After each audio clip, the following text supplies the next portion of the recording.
Aujourd'hui, donc, cette feuille de route s'adresse à deux types d'activités, puisqu'il y a deux sociétés qui m'occupent aujourd'hui. Une société qui s'appelle Cocon, qui conçoit, qui fabrique des poêles à granulés, et une société qui s'appelle Ambiance Flamme, qui installe, qui pose et qui entretient des matériels de chauffage bois. Donc, ça inclut les poêles Cocon, mais aussi les poêles à granulés d'autres marques et les poêles à bois.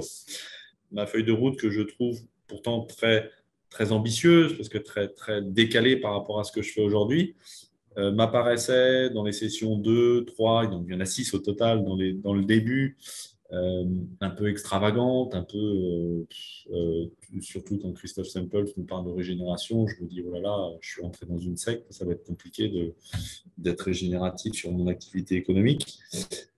Eh bien, en fait, à la fin, cette feuille de route me semble une évidence. Je me dis, bah oui, aussi ambitieuse soit-elle, dans tous les cas, je n'ai pas d'autre choix que d'aller jusque-là. Enfin, d'en prendre le chemin, bien sûr, parce que je ne vais pas y aller du jour au lendemain.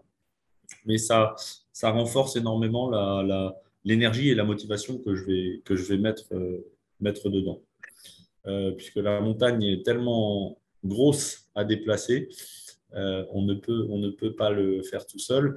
Et ce message est valable pour les petites entreprises, pour les grandes entreprises. Enfin, c'est ça, je trouve, une des beautés, c'est que la coopération est obligatoire pour tous, finalement. Et ben, on se rend compte qu'on tire une pelote de laine et en effet arrive plein d'idées. Cette idée de la location, en fait, avec une période temporaire qui peut être hyper précieuse pour beaucoup de clients, elle est venue après coup, en se disant, bah oui, bon sang, mais c'est bien sûr.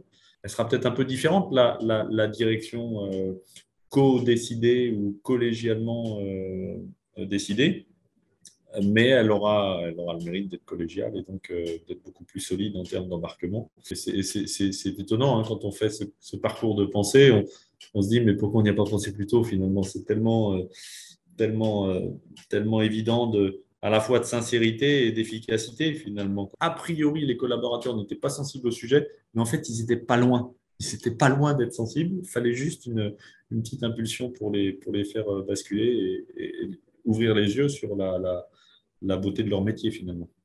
Je suis en effet très confiant sur la capacité à faire bouger l'entreprise plus radicalement vers des nouveaux modèles. Je souhaite qu'au centre de notre système économique, il y ait une raison d'être.